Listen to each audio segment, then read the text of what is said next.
Hello and welcome to the Nightmare Fuel podcast. I am Reese, and as always, being joined by Hagbard Celine. Hello. And to some extent, at the Republican convention and in the discourse in the United States, there's a lot of talk about war, as if we're talking about a massive operation, huge fifth columns, enormous numbers of people.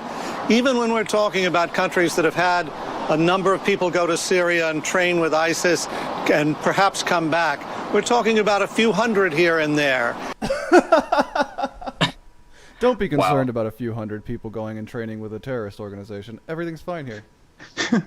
Don't worry, it's not a full-on war. I like that. So, unless there's armies on the field, it's like, it's fine. It's just a couple hundred people. What are you, afraid of a couple hundred insurgents in your country? Come on. You're better than that. Yeah, I mean, how many can they take out, honestly? Really? we see constant examples of one guy takes out 100. Yeah, they only average 20 plus per individual, but that's cool. Here, oh my god. Yeah, we come back to that. Came back just in time. Oh, the lizard. What the fuck? Just tuck dick and run. Oh my god. This is classic though. It turns out it's Alex Jones versus an actual reptilian. Yeah. This is what it's been building up to. It seems like we only take to the streets and we march when black men are murdered by the hands of police. This movement is actually standing for all black people. We are focusing on the issue. Even though, observably, it doesn't look like this is happening, it for sure is. I know you can't, see it at all, but it definitely is. This is where we get the intersection with womanism, because they get really pissed off that BLM seems to primarily protest against men getting killed. And so they dig really hard to find examples of black women being killed by the police, which is extremely less common.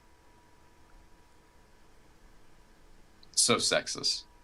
That's the level we're at. Black Lives Matter is sexist because they don't critique enough women getting killed by the police, even though it doesn't happen as often. Oh, yeah. That's amazing. The details about this guy, but if it turns out that he is an atheist, you can bet that he is a new atheist. He is a big fan of Bill Maher and Sam Harris and Dawkins and all these people.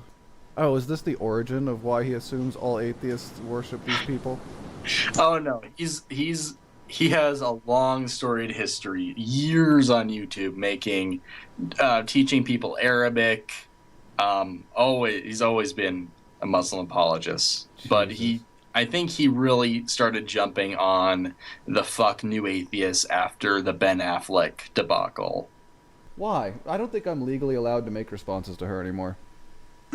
We're really trying to get in trouble with the law at this point. Yeah, no, in all seriousness, I'm not sure I'm legally allowed to continue making responses to her without it being considered harassment.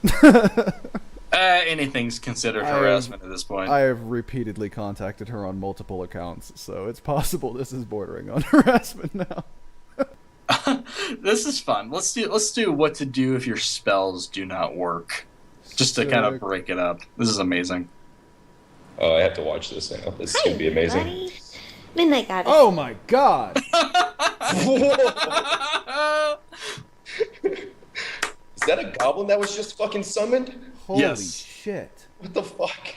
I know. Had no expectation for this being quite this bad. What am I looking at?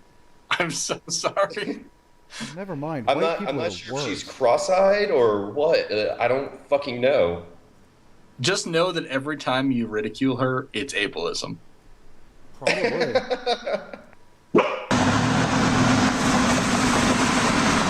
Don't do that! When you cross the lanes and you ran that stop sign! I hope you got me on video! I did get it on video! I did get it on video! Oh, I am! So I stayed away from you! What in the fuck? I did get it on video! And this guy's like, okay, fuck off, please look at the road. Jesus Christ.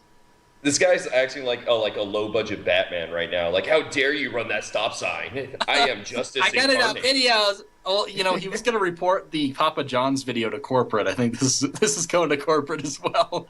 That's what he does now. He's just like, I'm just going to go report things. I'm going to be important, guys. Jesus Christ. What is this? This is the beginning of a casting couch porn. This is not the news. This is casting couch porn. This is the set of the Blaze. That's what they do. He's going to pull a shocker and whip out a 10-incher and fuck her on this couch. That's how this goes. He does look like the type who would film that, doesn't he? Time. I love that Hagbard has degenerated to a slasher movie victim. We don't have to do this. Don't go in there. We don't have to do this. Don't go alone. What are you doing? And can we also look at the city, which doesn't always love us back, and think about it in a loving way too, but also show it for all its flaws. So, it's about being honest about gentrification and honest about street harassment and all these levels of things, and patriarchy, within Sierra. Shoehorned patriarchy. What a random grouping. Gentrification, street harassment, and patriarchy. Do these guys know they sound like retarded soundboards, like broken computers just regurgitating garbage into the void? Yeah, no examples given. Just just take my word for it. And he's moving his hands like he's some kind of fucking genius. And the patriarchy and street harassment. Let's address these problems through our writing. Let's write science fiction that depicts street harassment as the prime antagonist. That will really draw some focus to this issue.